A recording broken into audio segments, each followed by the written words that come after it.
Hello मेरे प्यारे प्यारे शेरों, आप लोग स्वस्थ होंगे, मस्त होंगे, आप लोगों की स्टडी अच्छे से चल रही होगी। तो क्लास 11 के लिए जो है आज ये टॉपिक है, ठीक है। चैप्टर नंबर ये दूसरा है, ठीक है। तो चैप्टर नंबर दूसरा भी है, पार्ट भी दूसरा है, और क्लास 11 के लिए बायोलॉजी का जो चैप्टर है, ठीक है, उसको हम आज स्टार्ट करते हैं, ठीक है। तो आइए देर ना करते हुए हम उसको स्टार्ट करते हैं मेरे प्यारे प्यारे शेरों, ठीक है। तो स्टार्ट करते हैं। सबसे पहले हेडिंग जो आपको पड़ेगी, ठीक है, आपको एक चार्ट बनाइएगा। आपने सब कुछ पढ़ा था, जगत के बारे में पढ़ा था, ठीक है, मोनेरा के बारे में पढ़ा था। अब उसको एक चार्ट के बारे में हम जान लेते हैं, ठीक है। तो सबसे पहले आप हेडिंग क्या डालेंगे, ऐसे बनाएंगे, जीव जगत। क्या लिखेंगे, जीव जगत। अब जीव जगत में आपको पता है कि 1.7 से लेकर के 1.8 मिलियन क्या है, जीव है, ठीक है। अब इसमें इसको क्या करेंगे, कोशिका के आधार पर बांटेंगे। किसको, कोशिका संरचना के आधार पर। तो कोशिका किसके आधार पे बांटेंगे, कोशिका के संरचना के आधार पे। कोशिका के संरचना के आधार पे बांटा गया। तो कोशिका के जब संरचना के आधार पे बांटा गया, तो आपको पता है कि कोशिका जो होते हैं वो 2 प्रकार के होते हैं। कितने प्रकार के होते हैं, 2 प्रकार के होते हैं वो कोशिका के संरचना के आधार पे, ठीक है। पहला आपका क्या हो जाएगा, प्रोकैरियोटिक, कैरियोटिक। दूसरा आपका हो जाएगा यूकैरियोटिक, यूकैरियोटिक, ठीक है। अब अगर हम प्रोकैरियोटिक की बात करें तो इसमें आपको पता था कि ये जीव जगत में, यानी कि इसमें एक कोश किए आते थे। कौन आते थे, इसमें एक कोश के जीव आते थे, ठीक है। अब यूकैरियोटिक में अगर हम बात करें तो यूकैरियोटिक में इसके आधार पर जो है, अगर हम शरीर संगठन के हिसाब से देखें, किसके आधार पे, शरीर संगठन के हिसाब से देखेंगे, तो आप यहाँ लिखेंगे क्या कि शरीर संगठन के हिसाब से जो है ये 2 प्रकार के होते हैं। तो आप क्या लिखेंगे, शरीर संगठन के आधार पे। जब शरीर संगठन के आधार पे आप देखेंगे तो ये 2 भागों में थे, ठीक है। एक कौन था, एक कोशिकीय। एक कौन था भैया, एक कोशिकीय। दूसरा कौन था, बहुकोशिकीय। बहुकोशिकीय। अब एक कोशिकीय और बहुकोशिकीय की अगर हम बात करें तो एक कोशिकीय में कौन आता था, जगत प्रोटिस्टा आते थे। कौन आते थे, प्रोटिस्टा। तो आप लिखेंगे क्या, जगत प्रोटिस्टा। अब देखिए भैया, इसको समझिएगा कि अगर कोशिका संरचना के आधार पर देखेंगे तो कोशिका अगर जो होगा, अगर प्रोकैरियोटिक कोशिका होगा और एक कोश के जीव होगा तो किस में आएगा, जगत प्रोटिस्टा में आएगा, ठीक है। अगर बहुकोश के जीव होगा और यूकैरियोटिक होगा, तब ये कितने होंगे, तब इसको हम क्या बांटेंगे, मतलब इसमें भी 100 कोशिकीय आएंगे और एक कोशिकीय बहुकोशिकीय दोनों आएंगे। अब देखिए भैया, यहाँ पे एक कोशिकीय आ रहे हैं, यहाँ पे बहुकोशिकीय आ रहे हैं, तो इसके अलावा भी और आएंगे। अब बहुकोशिकीयों को हम बांटेंगे किसके आधार पे, जो पोषण विधि के आधार पे। तो क्या बांटेंगे आप, पोषण विधि के आधार पे। हम इधर लिख दे रहे हैं, तो पोषण विधि के आधार पे आप लिखेंगे यहाँ पे बहुकोशिकीय। बहुकोशिकीय, जब बहुकोशिकीयों को आप बांटेंगे तो पोषण विधि के आधार पे। किसके आधार पे, पोषण विधि। अब जब आप भैया पोषण विधि के आकार पे इसको बांटेंगे तो आपको पता है कि पोषण विधि के आकार पे 2 होते हैं। पोषण विधि के आधार पे कितने होते हैं, 2 होते हैं। एक होता है स्वपोषी, दूसरा होता है परपोषी। पहला क्या होता है, स्वपोषी, उसके बाद होता है परपोषी। स्वपोषी और उसके बाद परपोषी। अगर हम स्वपोषी की बात करें और परपोषी की बात करें, आप समझिएगा कि अगर जो जीव होगा वो बहुकोशिकीय होगा और स्वपोषी होगा और यूकैरियोटिक होगा, तो वो किस में आएगा, ठीक है। अगर स्वपोषी होगा तो आपको पता है कि जगत पादप आएगा, पादप जगत आएंगे। इसमें कौन आएंगे, पादप जगत आएंगे। फिर अगर हम बात करें यहाँ पे परपोषी है, तो परपोषी में 2 तरह के होते हैं। एक परपोषी की अगर हम बात करें तो ये 2 तरह से होते हैं। पहला तो पोषण विधि का तरीका होना चाहिए कि किस तरीके से वो पोषण करते हैं, जैसे अंतर्ग्रहण कर रहे हैं या फिर जो है अवशोषण कर रहे हैं, ठीक है। तो पोषण के आधार पे अगर आप लिखेंगे, यहाँ पे लिखेंगे पोषण विधि का तरीका, पोषण विधि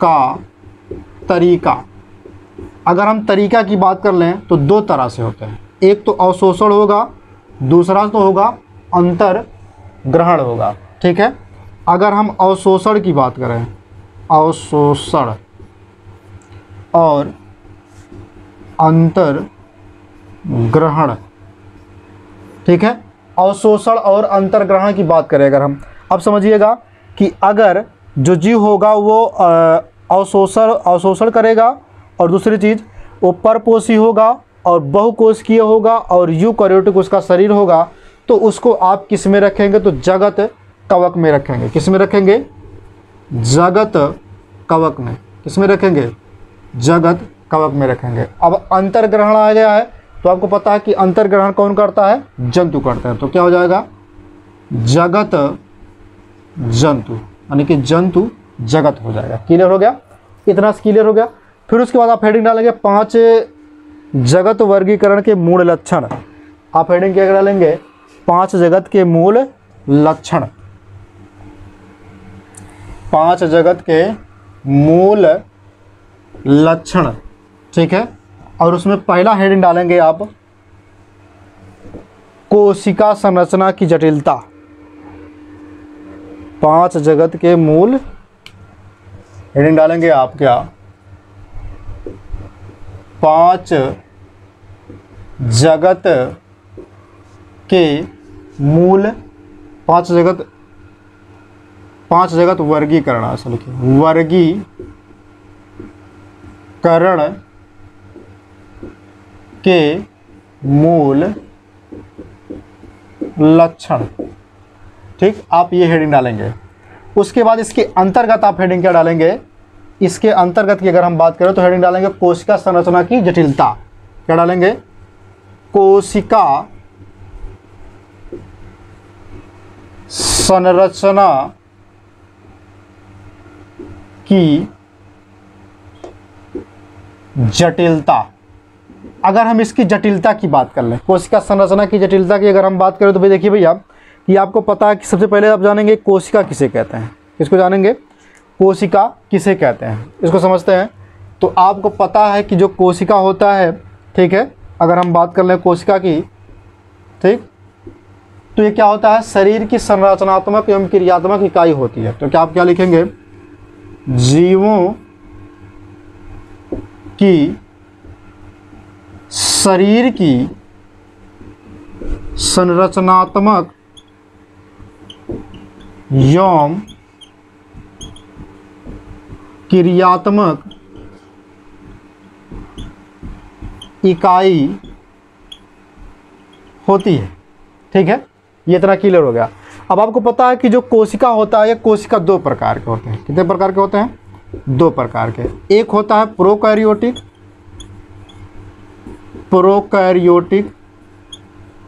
दूसरा आपका होता है यूकैरियोटिक। ठीक है, अगर हम प्रोकैरियोटिक की बात करें, किसकी बात करें, प्रोकैरियोटिक की अगर हम बात कर लें, ठीक है, किसकी बात करें, प्रोकैरियोटिक की। ठीक, तो इसको अगर हम समझेंगे भैया तो प्रो का अर्थ होता है पुरानी।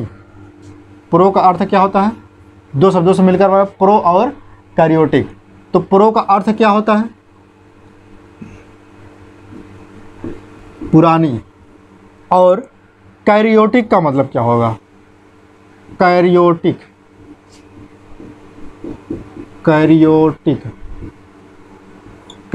का अर्थ होगा कैरियन। क्या होगा, कैरियन।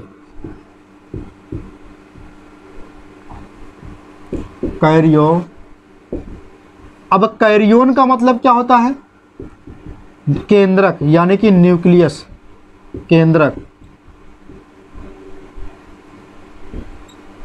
ठीक है, न्यूक्लियस यानी कि केंद्रक होता है। इतना क्लियर हो गया।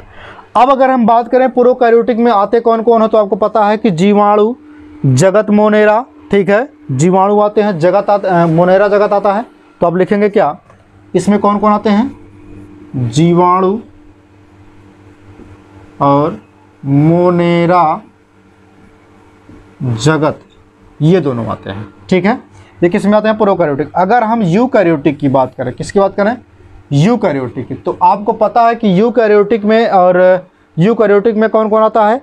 कवक आता है, प्रोटिस्टा आता है, पादप आता है, जंतु आता है। कवक, प्रोटिस्टा, पादप, जंतु। तब क्या लिखेंगे? कवक, प्रोटिस्टा, पादप, जंतु, ये आएंगे किसमें? यूकैरियोटिक कोशिका में। कवक, प्रोटिस्टा, पादप, जंतु, ये आ जाएंगे किसमें? यूकैरियोटिक में।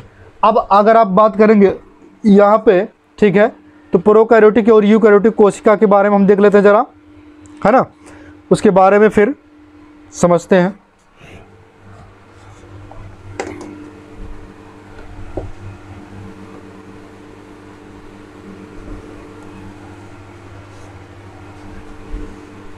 अभी उसी हेडिंग में चलेगा कोशिका के संरचना में, ठीक है, कोशिका का संरचना की जटिलता।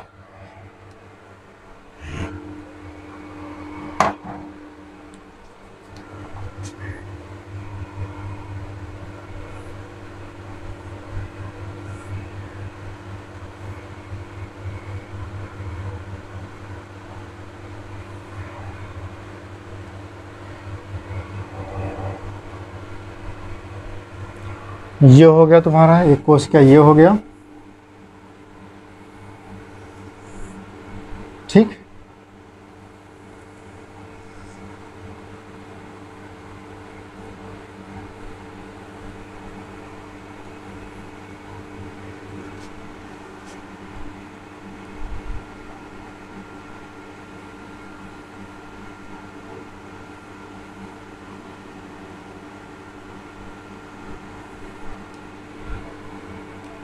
ये रहे। अब अगर हम बात करें यहाँ पे इसके अंदर के सभी पार्ट को, ठीक है, तो आप इस तरह से जैसे मैं बना रहा हूँ इसे आप बना भी लीजिएगा, ठीक है। ये डीएनए हो गया, ठीक। उसके बाद इसमें क्या चीज़ होता है? ये हो गया आपका, इसको बोलते हैं मीजोजोम बोलते हैं। क्या बोलते हैं? मीसोसोम, ये वाला पार्ट। ये मीसोसोम क्या करता है? ये जो है श्वसन का कार्य करता है, श्वसन, ठीक है। ये आपका प्रोकैरियोटिक है, ये आपका यूकैरियोटिक है, ठीक है। ये प्रोकैरियोटिक, ये यूकैरियोटिक। अब अगर हम बात करें ये क्या होता है? ये जो पूंछ के आकार का होता है जिसे बोलते हैं फ्लैजिला,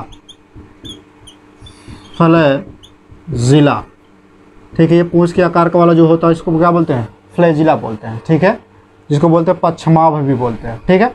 इतना क्लियर हो गया। अब देखिए भैया, इस वाले पार्ट को क्या बोलते हैं? इसको बोलते हैं प्लाज्मिड बोलते हैं। क्या बोलते हैं? प्लाज्मिड बोलते हैं। आप लिख लीजिए यहाँ पे कि इसको क्या बोलते हैं? प्लाज्मिड, प्लाज्मिड, ठीक। इतना इसमें हो गया। अब इसमें द्रव थोड़ा बहुत भरे होते हैं, ठीक है,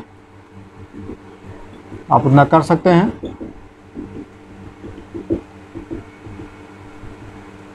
है कि नहीं। अब इन दोनों में अलग क्या चीज़ होता है इसको भी बताते हैं,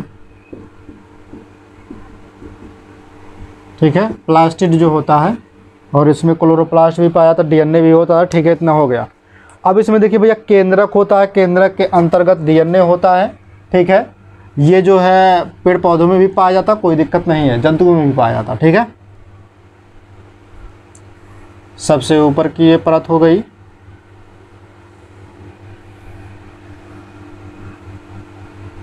ठीक, ये हो गया।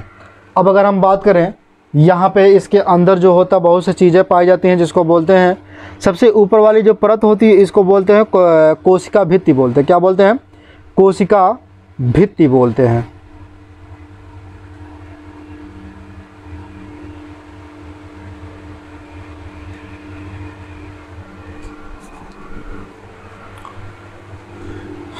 इसको क्या बोलते हैं? कोशिका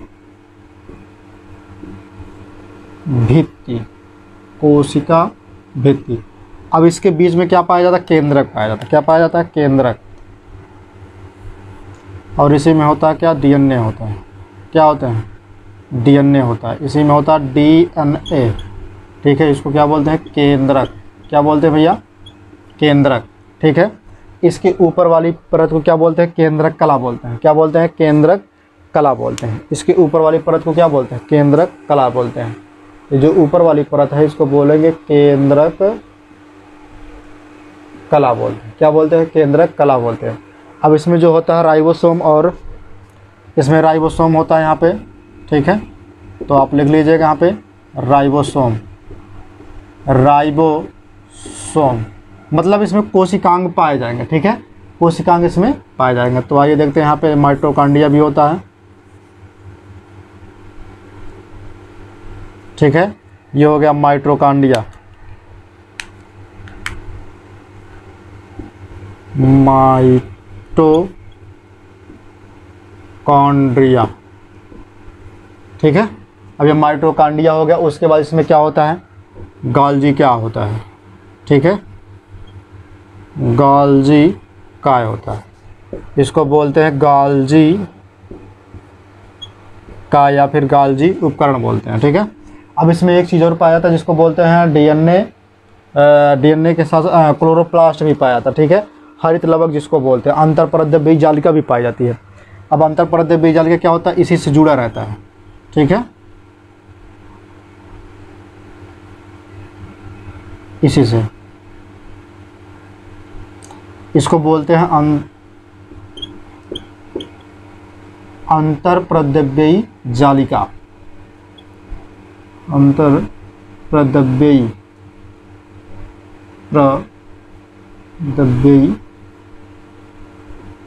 जालिका बोलते हैं, ठीक है। ये हो गया।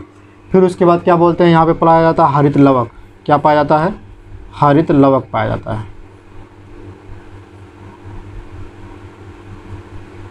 ये हो गया हरित लवक। ये तब हरित लवक पाया जाएगा जब ये पेड़ पौधे में पाया जाएगा। अगर पेड़ पौधे में नहीं पाया जाएगा तो हरित लवक नहीं पाया जाएगा, ठीक है। क्योंकि आपको पता है कि हरित लवक पेड़ पौधों में ही पाया जाता है, जिसके कारण से वो अपना भोजन बनाते हैं, ठीक है। और वे क्या होते हैं? हरे कलर के होते हैं, ठीक है। इतना आपको क्लियर हो गया है ना। अब देखिए भैया, इन दोनों में अलग क्या चीज़ें होते हैं? इन दोनों में बहुत चीज़ें अलग होती हैं। इसके ऊपर जो होता है ये कोशिका भित्ति होता है, ठीक है। कोशिका झिल्ली भी होता है, कोई दिक्कत नहीं है ना। तो आइए फिर उसके बाद आप हेडिंग डालेंगे। आप लिखेंगे क्या? इतना लिखने के बाद आप लिखेंगे, आपने जो हेडिंग डाला कि कोशिका संरचना की जटिलता, उसमें लिखेंगे कि केंद्रक कला की उपस्थिति व अनुपस्थिति। केंद्रक कला की उपस्थिति व अनुपस्थिति के आधार पर कोशिका जो होता है दो भागों में बांटा जाता है। कोशिका को दो भागों में बांटा जाता है, प्रोकैरियोटिक अथवा यूकैरियोटिक होते हैं, ठीक है। प्रोकैरियोटिक में क्या होता है? जीवाणु, नीलहरित शैवाल आदि प्रोकैरियोटिक कोशिका होते हैं। शेष सभी जीव यूकैरियोटिक होते हैं। आप सीधा लिखेंगे शेष सभी जीव कैसे होते हैं? यूकैरियोटिक होते हैं, ठीक है। फिर अगली हेडिंग आप डालेंगे शरीर संरचना की जटिलता। हेडिंग क्या डालेंगे? शरीर संरचना की जटिलता। अब शरीर के आधार पर देख लेते हैं कौन कौन कैसा होता है। अब इसके अंतर्गत आप हेडिंग डालेंगे क्या? शरीर संरचना की जटिलता।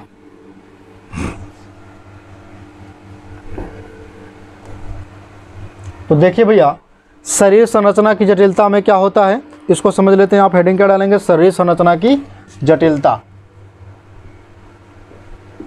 शरीर संरचना की जटिलता। अब हम इसकी जटिलता के बारे में देख लेते हैं। शरीर संरचना की जटिलता। तो शरीर संरचना की जटिलता, आपको पता है कि शरीर की अगर शरीर के हिसाब से देखा जाए तो एक कोशिकीय और बहुकोशिकीय होते हैं। कुछ लोग कैसे होते हैं? एक कोशिकीय और बहुकोशिकीय होते हैं। तो आप लिखेंगे क्या? एक कोशिकीय और बहुकोशिकीय। बहुकोशिकीय। अब अगर हम एक कोशिकीय का एग्जाम्पल दें तो एक कोशिकीय में पैरामीशियम, अमीबा और युगुलिना भी आएंगे। क्या आएंगे? पैरामीशियम, आप लिखेंगे एग्जाम्पल में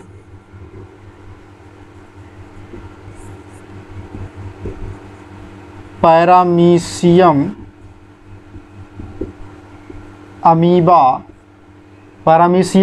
अमीबा, युगुलिना, ठीक है। ये हो गए। अब ये किस में आएंगे? जगत प्रोटिस्टा में। किस में आएंगे? जगत प्रोटिस्टा में, ठीक है। अब अगर हम बात करें यहाँ पे बहुकोशिकीय की। किसकी बात करें? बहुकोशिकीय, तो पादप बहुकोशिकीय होता है, उसके बाद कवक भी बहुकोशिकीय होता है, फिर उसके बाद जंतु।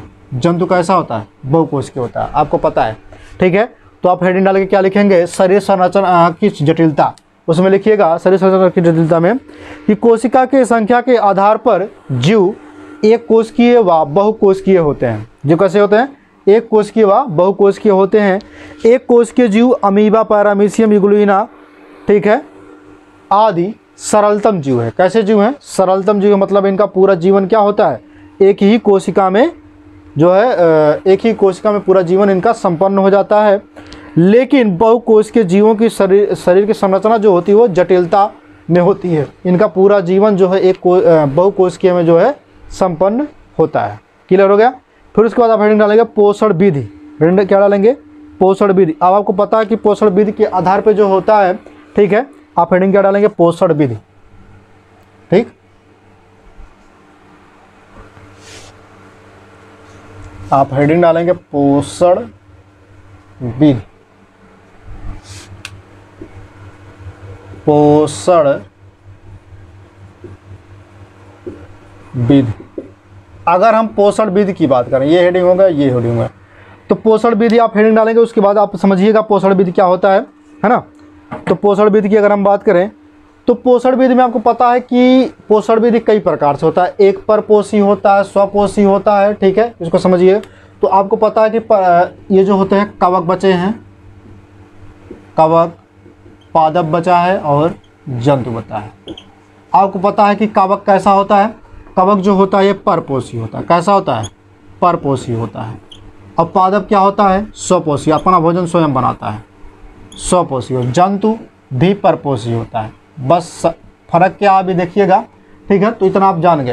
अब आप लिखेंगे पोषण विधि के आधार पर आप क्या लिखेंगे? इसमें लिखेंगे कि पोषण विधि में मुख्यतः स्वपोषी तथा परपोषी, पोषण विधि में मुख्यतः स्वपोषी तथा परपोषी जीव मिलते हैं। पौधे स्वपोषी होते हैं। ये प्रकाश संश्लेषण द्वारा अपना भोजन क्या करते हैं? स्वयं बनाते हैं, ठीक है। प्रकाश संश्लेषण द्वारा अपना भोजन स्वयं बनाते हैं। इसके अतिरिक्त पौधे विषमपोषी भी होते हैं। क्या होते हैं? पौधे कैसे होते हैं? आप लिख लीजिएगा, पौधे विषमपोषी भी होते हैं। कैसे होते हैं? विषमपोषी भी पौधे होते हैं। तो आप लिखिएगा कि इसके अतिरिक्त पौधे विषमपोषी भी होते हैं। परजीवी, मृतजीवी, कीटभक्षी भी होते हैं। पौधे कैसे होते हैं? अब देखिए भैया, विषमपोषी, परजीवी, मृतजीवी, मृतोपजीवी, मृतोपजीवी, ठीक है, और कीटभक्षी, ठीक है। आप देखे होंगे, अभी इसको हम डिटेल में चर्चा करेंगे कि परजीवी, विषमजीवी, ये सब क्या क्या होते हैं, है ना। अब इतना आपको पता चल गया, इतना आपने लिखा। अब अगली हेडिंग आप क्या डालेंगे? परजीवी, ठीक है। हेडिंग क्या डालेंगे? परजीवी। अब अगली हेडिंग आप डालेंगे परजीवी। तो देखिए परजीवी क्या होता है,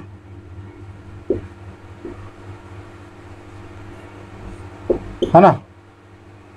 परजीवी, परजीवी की अगर हम बात करें इसकी, तो परजीवी की, ठीक है, जिसको बोलते हैं पैरासाइट बोलते हैं। क्या बोलते हैं? पैरासाइट बोलते हैं, ठीक है, परजीवी को। अब हम समझ लेते हैं कि परजीवी जो होता है दो प्रकार का होता है। परजीवी कितने प्रकार का होता है? दो प्रकार का, ठीक है। एक होता है पूर्ण परजीवी, एक होता है अपूर्ण परजीवी। परजीवी कितने प्रकार के होते हैं? दो प्रकार के। पूर्ण परजीवी, दूसरा है अपूर्ण परजीवी। अब पूर्ण की बात अगर हम करें, इसको बोलते हैं क्या? पूर्ण को अविकल्पी बोलते हैं। क्या बोलते हैं? अविकल्पी, अविकल्पी बोलते हैं, ठीक है। इसको अविकल्पी, और इसको क्या बोलते हैं? विकल्पी, विकल्पी भी बोलते हैं, ठीक है। ये दो भागों में हो गए, है ना, मतलब दो प्रकार होते हैं, ठीक। अब अगर हम बात करें पूर्ण परजीवी क्या होता है, तो पूर्ण परजीवी की अगर हम बात कर लें भैया, तो पूर्ण परजीवी वे होते हैं जो पोषक पौधे से के बिना भी, ठीक है, नहीं रह पाते हैं, जो पोषक पौधे के बिना भी नहीं रह पाते। आप क्या लिखेंगे कि पूर्ण परजीवी वे होते हैं जो पोषक पादप के बिना नहीं रह पाते हैं, ठीक है। अगर हम इसके एग्जाम्पल की बात करें, मतलब ये कि जिससे वे अपना भोजन लेते हैं, ठीक है, उसके बिना वे नहीं रह पाते हैं, अगर वे मर जाएंगे तो वो भी मर जाएंगे, ठीक है। जैसे एग्जाम्पल की बात करेंगे हम, अमरबेल हो गया, रेफलेसिया हो गया। आप क्या लिखेंगे, अमरबेल, रिफ्लेसिया,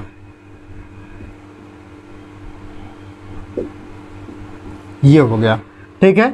फिर अगर हम बात करें अपूर्ण परजीवी की, यानी कि विकल्पी परजीवी की, तो ये वे होते हैं जिसमें पोषक जो होता है, पोषक पौधे अगर मर जाते हैं तो उसके बिना भी वे क्या करते हैं, उससे अपना भोजन प्राप्त कर सकते हैं, ठीक है, जिसको बोलते हैं विक्सम बोलते हैं। एग्जाम्पल के तौर पे क्या देंगे, विक्सम। क्या देंगे भैया, विक्सम। विक्सम नहीं, विषम होता है,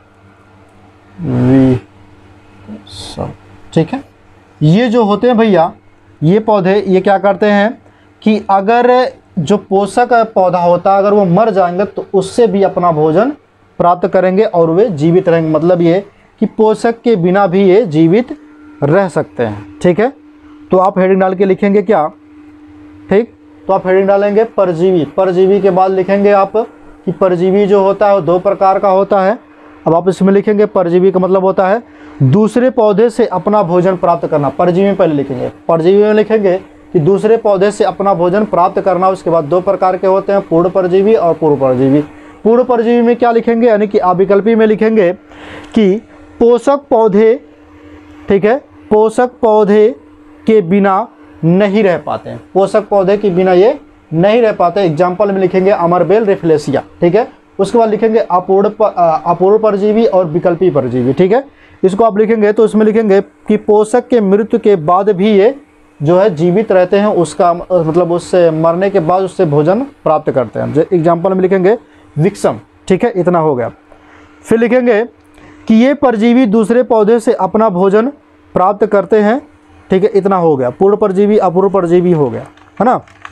अब आप क्या लिखेंगे उसके बाद, विक्सम भी लिख सकते हैं, लोरेंथस लिख सकते हैं। लोरेंथस क्या होता है, विक्सम, लोरेंथस, लोरेंथस, लोरेंथस जिसको भैया आप वन बोलते हैं। क्या बोलते हो, वन बोलते हो। जो अगर हम बात करें जो आम का पेड़ होता है उस पे जो है लगते हैं एक अलग तरीके से पेड़, ठीक है, उसको बोलते हैं वो लोरेंथस। आप देखे भी होंगे उसको, लेकिन आपको नाम क्लियर नहीं हुआ होगा। फिर उसके बाद देखिए भैया परजीवी तो क्लियर हो गया। अब समझिए मृतोपजीवी, ठीक है, मृतोपजीवी। अब अगली हेडिंग क्या पड़ेगी, मृतोपजीवी पड़ेगी। मृतोपजीवी, ठीक है। अब मृतोपजीवी आपको पता है कि मृतोपजीवी जिसको बोलते हैं, ठीक है, मृतोपजीवी मतलब ऐसे जीव जो सड़े गले मल पदार्थों से क्या करते हैं, सड़े गले पदार्थों से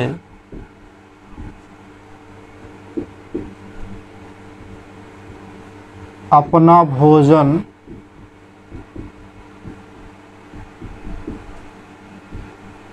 प्राप्त करते हैं, ठीक है, सड़े गले पदार्थों से अपना भोजन प्राप्त करते हैं। इतना क्लियर हो गया। अब अगर एग्जाम्पल में हम बात कर लें, जैसे मोनोट्रीपा, क्या होता है, मोनोट्रोपा होता है, सॉरी ट्रोपा, मोनोट्रोपा हो गया, ठीक है। उसके बाद एग्जाम्पल में अगर हम बात करें मोनोट्रोपा के, फिर उसके बाद होता है यहाँ पे आवृत्ति बीजी भी आते हैं। कौन आते हैं, एक आवृत्ति बीजी भी आता है। मोनोट्रोपा क्या होता है, ये मृतोपजीवी भी है। क्या है, एक मृतोपजीवी है जिसको बोलते हैं आवृत्त बीजी, आवृत्त बीजी बोलते हैं, ठीक है। फिर आप एडी डाल के लिखेंगे क्या, मृतोपजीवी में ऐसे जीव जो मल सड़े गले पदार्थों से अपना भोजन प्राप्त करते हैं, ठीक है, मृतोपजीवी कहलाते हैं। एग्जाम्पल में आप क्या लिखेंगे, मोनोट्रोपा लिखेंगे। क्या लिखेंगे, मोनोट्रोपा। हेडिंग फिर डालेंगे सहजीवी, ठीक है। अगली हेडिंग क्या पड़ेगी, सहजीवी।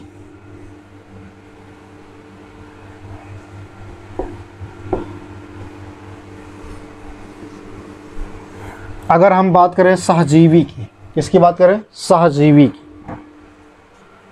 तो आपको पता है सहजीवी, ठीक है। अब देखिए भैया सहजीवी क्या होता है, इसको समझिए। जब दो साथ साथ हो, मतलब जब जो जीव साथ साथ हो उससे क्या कहेंगे, सहजीवी। जैसे एग्जाम्पल के तौर पे अगर हम बात करें लाइकेन, लाइकेन में आप जानते हैं, लाइकेन में आपको पता है कि दो चीज़ साथ साथ होते हैं, एक होता है कवक और दूसरा क्या होता है, एक होता है कवक, दूसरा होता है शैवाल। क्या होता है भैया, शैवाल होता है। अब अगर हम बात करें कि जो कवक होता है ये कैसा होता है, ये परपोषी होता है। कैसा होता है, परपोषी होता है। और शैवाल क्या होता है, ये स्वपोषी होता है ना। दोनों अलग अलग हैं और साथ साथ हैं, तो इससे क्या बनता है, लाइकेन बनता है। क्या बनता है, लाइकेन बनता है। आप देखे भी होंगे, ठीक है, जो तालों वालों में पाया जाता है, ठीक है, ये लाइकेन हो गया। अब आप हेडिंग डाल के लिखेंगे क्या, सहजीवी में जब दो जीव साथ साथ हों, साथ साथ रहते हों और एक दूसरे के सहारा प्रदान करते हैं। एग्जाम्पल में लाइकेन ऐसे बना के आप लिख लीजिएगा, ठीक है। फिर अगली हेडिंग आप क्या डालेंगे, डालेंगे कीटभक्षी। हेडिंग क्या डालेंगे, कीटभक्षी, कीटभक्षी। अब कीटभक्षी क्या होता है, इसको देखिए भैया, ठीक है। कीटभक्षी का मतलब ये होता है जो कीड़ों मकोड़ों को भक्षण करते हैं। क्या करेंगे आप, कीड़ों मकोड़ों का भक्षण करते हैं, भक्षण करते हैं। जो कीड़ों मकोड़ों का क्या करते हैं, भक्षण करते हैं। एग्जाम्पल में अगर हम बात करें भक्षण क्यों करते हैं, ठीक है, तो नाइट्रोजन की पूर्ति के लिए। किसके लिए, नाइट्रोजन यानी कि N2 के पूर्ति के लिए, ठीक है, नाइट्रोजन के पूर्ति के लिए, ठीक है, ये भक्षण करते हैं। एग्जाम्पल के तौर पे अगर हम बात करें यहाँ पे,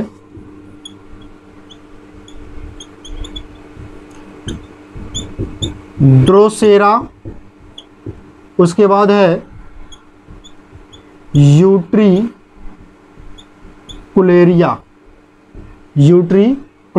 इस और एक चीज़ होगा नेपेंथीज। क्या होगा, नेपेंथीज, ठीक है, नेपेंथीज होगा। तो आप लिखेंगे क्या, उसमें लिखिए हेडिंग डाल के कि जंतु अपने भोजन को चबा कर खाते हैं, इस प्रकार के पोषण को अंतर्ग्रहण कहते हैं। हेडिंग डाल के लिखेंगे क्या, कि जंतु जो होते हैं वे अपने इतना लिखने के बाद लिखिएगा, इतना लिखने के बाद आप लिखेंगे क्या, पॉइंट करके, कि जंतु अपने भोजन को चबाकर खाते हैं, इस प्रकार के पोषण को जो है अंतर्ग्रहण कहते हैं। जंतु ठोस पदार्थों को चबाकर खाते हैं अथवा जो है मिलाकर खाते हैं, जिसे हम क्या कहते हैं, यह समपोषी अथवा अंतर्ग्राही होते हैं। समपोषी अथवा अंतर्ग्राही होते हैं। फिर आप हेडिंग डालेंगे शाकाहारी, शाकाहारी, मांसाहारी, सर्वाहारी, ठीक है। तो शाकाहारी में आपको पता है कि वे जीव जो वनस्पति खाते हों वे शाकाहारी यानी कि पेड़ पौधे को खाते हों। जैसे एग्जाम्पल के तौर पे आप लिख भी सकते हैं, ठीक है, हो जाएगा बकरी हो जाएगा, गाय हो जाएगा, भैंस हो जाएगा, आप लिख सकते हैं। उसके बाद मांसाहारी, वे जीव जो मांस केवल खाते हो, जैसे शेर बाघ हो गया, ठीक है, और कुत्ता बिल्ली हो गया। उसके बाद सर्वाहारी, सर्वाहारी में कौन आएगा, वे जीव जो मांस और पेड़ पौधे दोनों खाते हो यानी कि वनस्पतियों को खाते हो, तो किस में आएंगे, सर्वाहारी में आएंगे, जैसे मनुष्य, ठीक है। उसके बाद आएगा परजीवी। तो परजीवी देखिए भैया, परजीवी जो होता है ये दो, परजीवी की अगर हम बात करें तो दो प्रकार के होते हैं। एक होता है अंतः परजीवी, एक होता है बाह्य परजीवी। एक अंतः परजीवी, दूसरा होता है बाह्य परजीवी। अब अंतः परजीवी और बाह्य परजीवी में अंतर क्या है, इसको देख लेते हैं, है ना।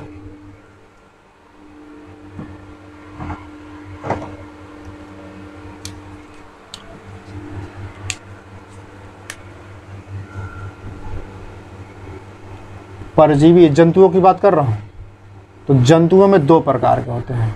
एक होता है अंतः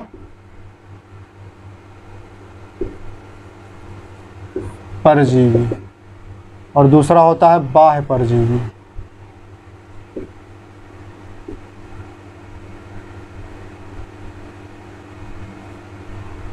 बाह्य परजीवी। अब अंतः परजीवी क्या होता है? जो अंदर रहेंगे और उसी से भोजन प्राप्त करेंगे, जो शरीर के अंदर रहेंगे। ठीक है, कहाँ रहेंगे? जो शरीर के अंदर रहेंगे और उससे अपना भोजन प्राप्त करेंगे। तो आप क्या लिखेंगे यहाँ पे? शरीर के अंदर रहेंगे और उससे भोजन प्राप्त करेंगे। जैसे एग्जाम्पल में एस्कैरिस क्या हो जाएगा?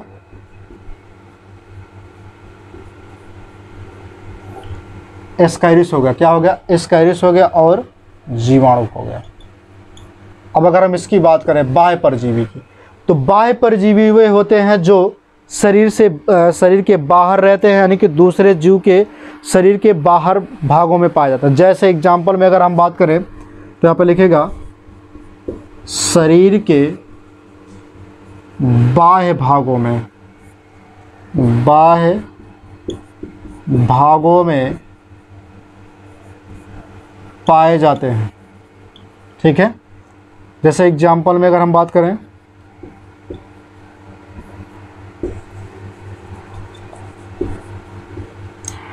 तो एग्जाम्पल के तौर पे अगर हम बात कर लें तो यहाँ पे एग्जाम्पल में कौन कौन आएगा? ठीक है, जैसे जू हो गया,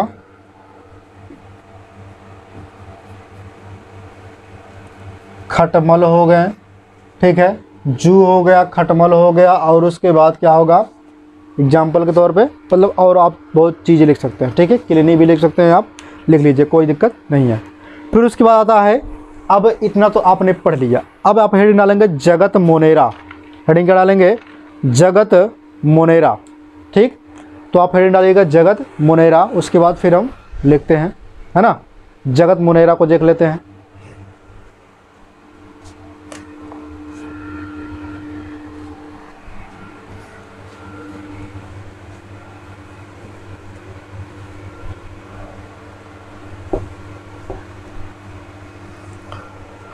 आप हेडिंग क्या डालेंगे?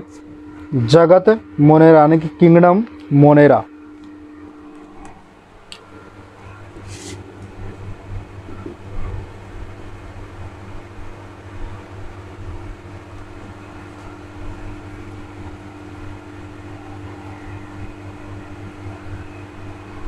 ठीक है, मोनेरा, जगत मोनेरा। अब आपको पता है कि जगत मोनेरा में क्या क्या आते हैं? तो ये प्रोकैरियोटिक कोशिका के होते हैं। कैसे होते हैं? प्रोकैरियोटिक कोशिका के होते हैं। इसमें जीवाणु, नीलहरित शैवाल और माइकोप्लाज्मा आता है। इसमें कौन कौन आते हैं?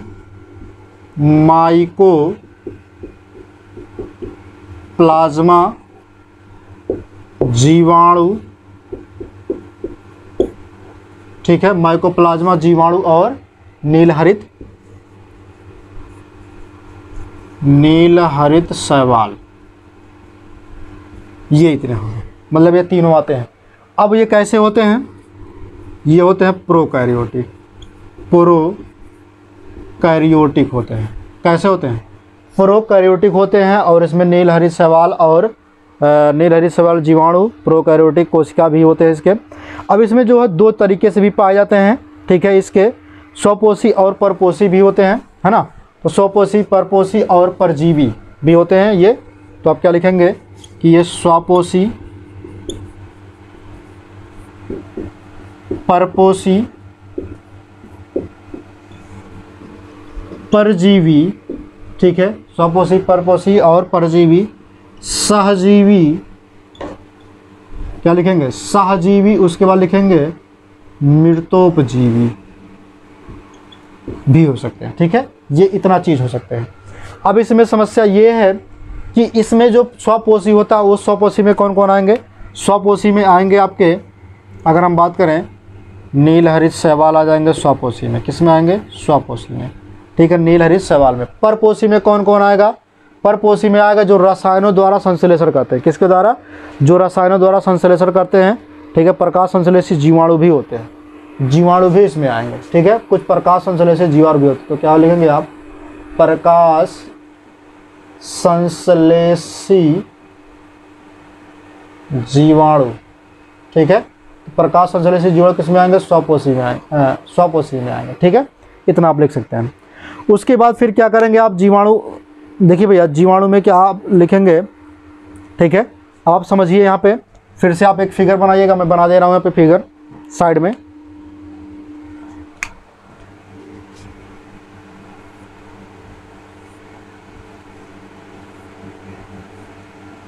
ठीक है। यहाँ ये फिगर बनाएंगे, इसमें क्या होगा? ये आपको पता है कि प्लाज्मिड होता है। क्या होता है? प्लाज्मिड। ये प्लाज्मिड हो गया, ठीक है। और ये क्या चीज़ होता है? इस वाले पार्ट को क्या बोलते हैं? इस वाले को बोलते हैं मीसोसोम, मीसोसोम, मीसोसोम। और यहाँ क्या होता है? इसको बोलते हैं राइबोसोम, राइबोसोम बोलते हैं। अब यहाँ होता है डीएनए। डीएनए क्या होता है? यहाँ समझिए भैया, डीएनए के ऊपर कोई भी कवर नहीं होती, यानी कि कोई भी जो है झिल्ली नहीं होती है, ठीक है। उसके बाद क्या बोलते हैं? इस वाले केंद्रकाभ बोलते हैं। क्या बोलते हैं? केंद्रकाभ बोलते हैं इसको, केंद्रकाभ, ठीक है। केंद्रकाभ बोलते हैं। इतना क्लियर हो गया। अब जो राइबोसोम होता है, इसमें 70 प्रकार का पाया जाता है। क्या पाया जाता है? 70 प्रकार का राइबोसोम पाया जाता है। जब ये मीसोसोम श्वसन का कार्य करता है, जब इसको आप तोड़ेंगे, ठीक है, तो 2 भागों में ये टूट जाएगा। कितने भागों में? 2 भागों में टूटेगा। यहाँ से बीच से 2 भागों में टूटेगा, तो इसके डीएनए जो होंगे केवल अलग होंगे। डीएनए इधर बनेगा और डीएनए एक इधर अलग होगा, ठीक है। फिर ये दोनों टूट करके एक अलग अलग क्या बनाएंगे? एक अलग अलग कोशिका बनाएंगे, ठीक है। तो इधर एक डीएनए हो जाएगा, इधर कोशिका करके हो जाएगा।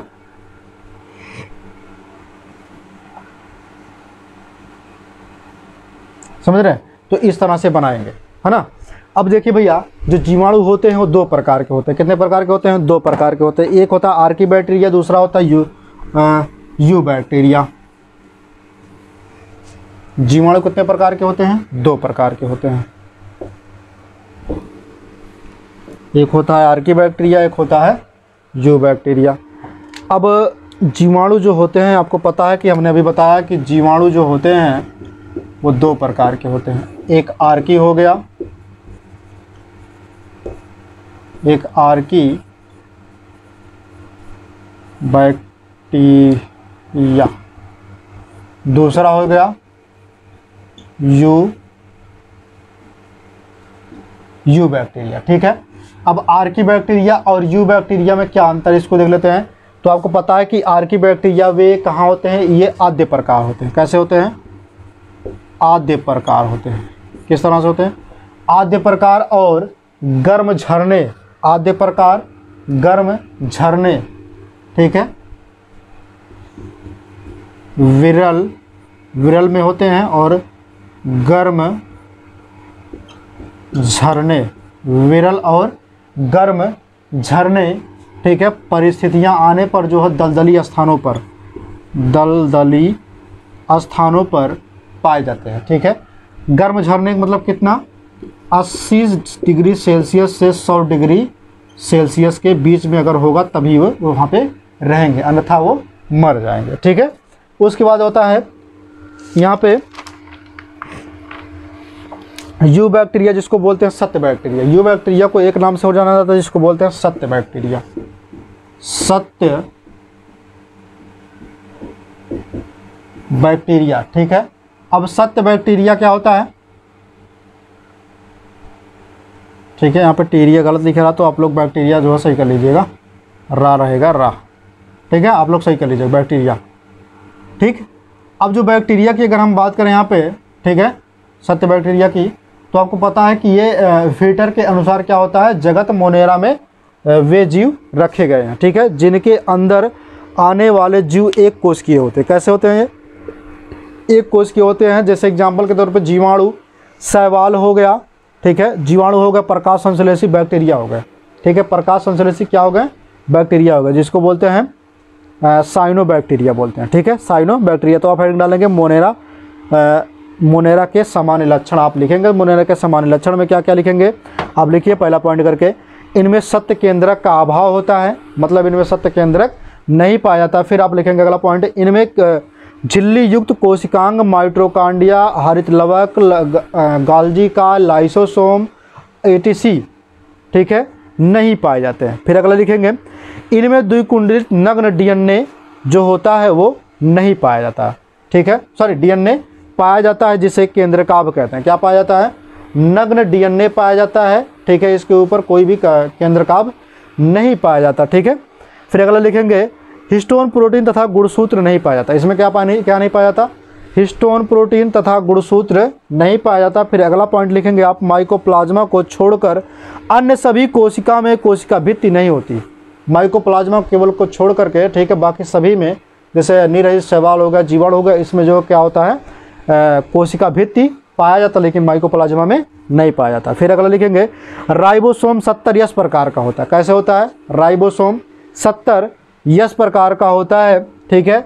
राइबोसोम राइजोबियम जीवाणु सहजीवी होता है। राइजोबियम जो जीवाणु होता है कैसा होता है, वो सहजीवी होता है। इतना पॉइंट आपने लिख लिया। बाकी इसको आप लिख लीजिए कि गर्म उच्च तापीय विरल परिस्थितियों, गर्म झरने, अति लवणीय क्षेत्र में, ठीक है, और मतलब अति लवणीय क्षेत्र में दलदलीय स्थानों पर भी पाया जाता है, ठीक है। आप इतना लिख लीजिएगा, ठीक है। बाकी आपकी जो टॉपिक है यहीं पर समाप्त होती है। फिर मिलेंगे अगले वीडियो में, तब तक के लिए आप लोगों को स्वस्थ रहिए, मस्त रहिए और हंसते रहिए, मुस्कुराते रहिए। जय हिंद।